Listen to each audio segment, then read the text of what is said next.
Hola, soy Lizeth Gamarra y les hablaré sobre la historia de la psicología en el Perú y en el mundo.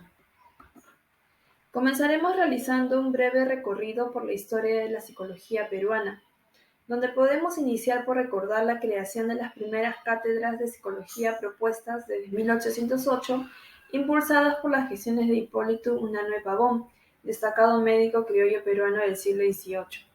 La primera cátedra en dictarse fue en 1816, promovida por el doctor José Joaquín de la Riva en la Universidad Nacional Mayor de San Marcos. La creación de los primeros laboratorios de psicología experimental, que se dieron entre 1916 y 1935. Un dato importante también es la creación del Colegio de Psicólogos del Perú, que fue en el año 1980.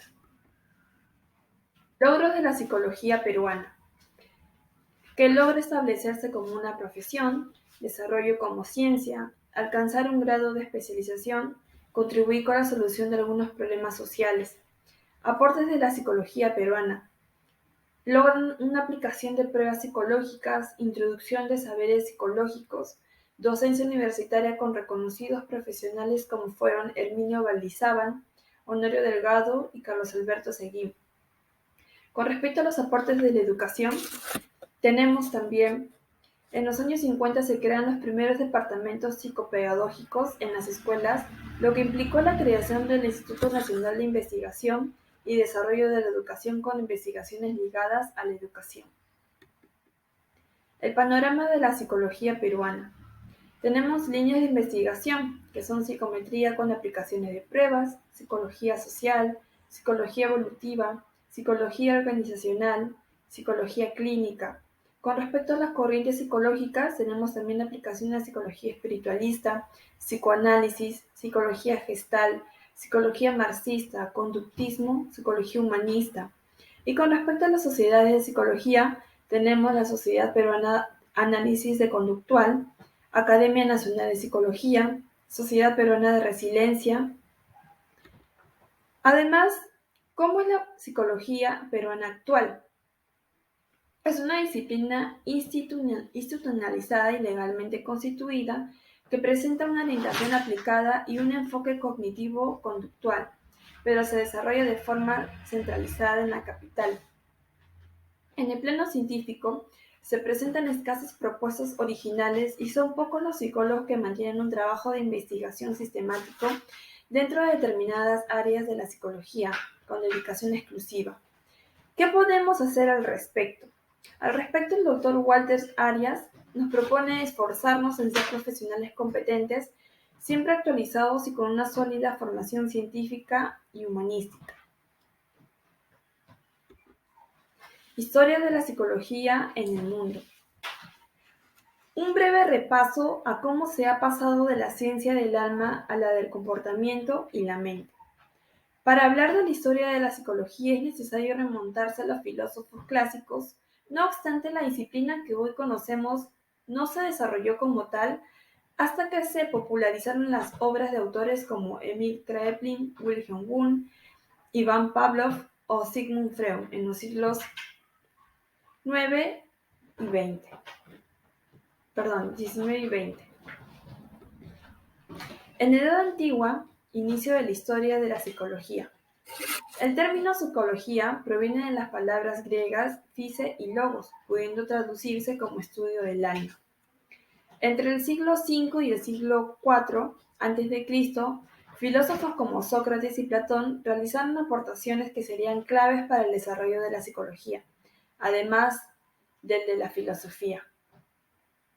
En esa misma época, el médico Hipócrates estudió las enfermedades físicas y psíquicas mediante el método inductivo y les atribuyó desequilibrios en los humores o fluidos corporales. Edad Media, desarrollos y retrocesos. El pensamiento europeo, dominado por el cristianismo, provocó retrocesos claros en el progreso científico. Aunque las teorías grecorromanas de los humores seguían vigentes, se combinaban de nuevo con lo mágico y lo diabólico. Los trastornos mentales se atribuían a la comisión de pecados y se trataban mediante rezos y exorcismos. En el mundo árabe, la medicina y la psicología surgieron mucho.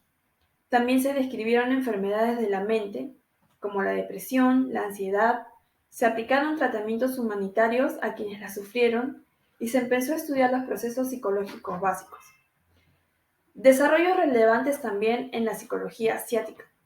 La filosofía hindú analizó el concepto del yo, mientras que en la China ya se aplicaban test en el ámbito educativo, el primer experimento psicológico del que se tiene constancia. Renacimiento e Ilustración. Entre los siglos XVI y XVIII, en el mundo occidental convivieron la concepción demonológica de la enfermedad mental y el humanitarismo. La recuperación de la influencia de los autores clásicos griegos y romanos tuvo un papel fundamental que relacionaba los trastornos psicológicos con alteraciones físicas y no morales. La palabra psicología empezó a sonar con mucha fuerza durante ese periodo. Cabe destacar también la influencia del filósofo René Descartes, que contribuyó a la concepción dualista que separa el cuerpo y el alma.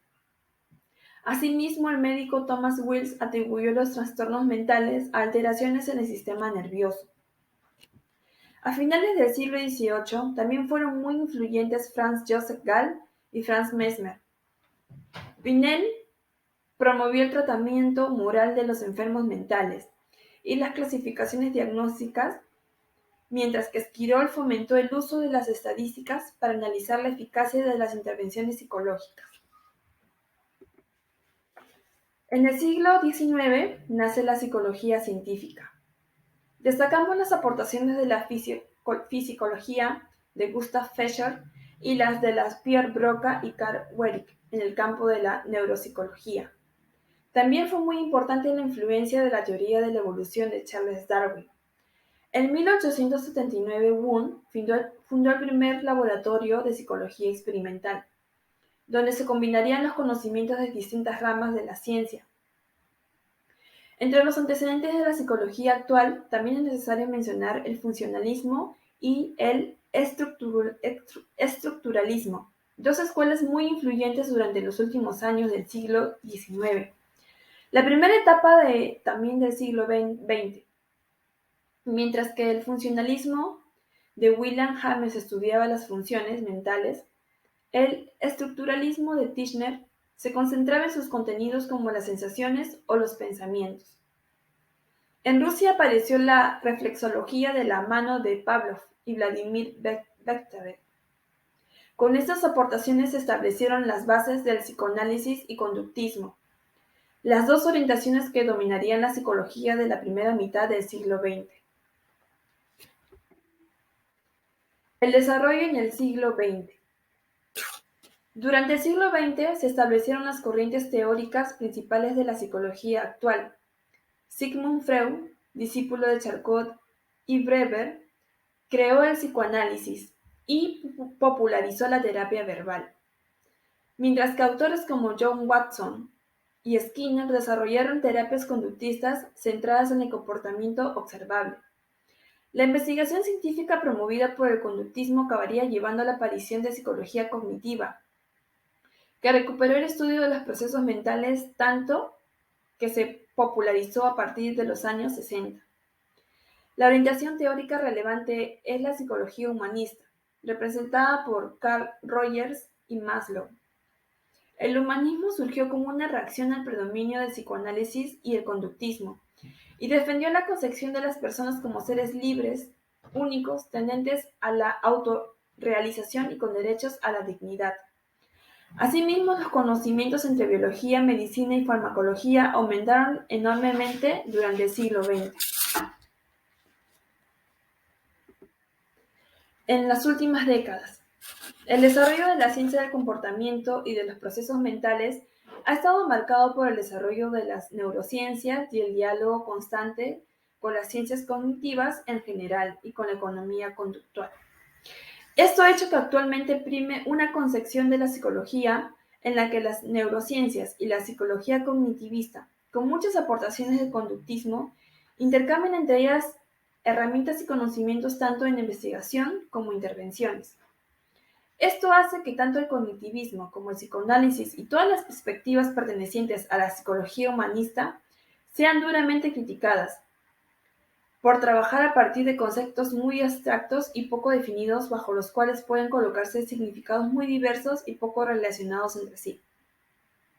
El conductismo sigue siendo una filosofía minoritaria en la psicología, mientras que el cognitivismo goza de muy buena salud. Eso sí, la gran mayoría de investigaciones en psicología cognitiva de tipo experimental son realizadas partiendo del conductismo metodológico, lo cual lleva a algunas contradicciones. Y como conclusiones, podemos también tener que la psicología tiene varios campos y se puede evidenciar que el comportamiento humano es uno de los pilares fundamentales para su estudio. El ser humano tiene dos formas de razonar, intelectual y personal, donde cada una tiene su origen en la mente humana.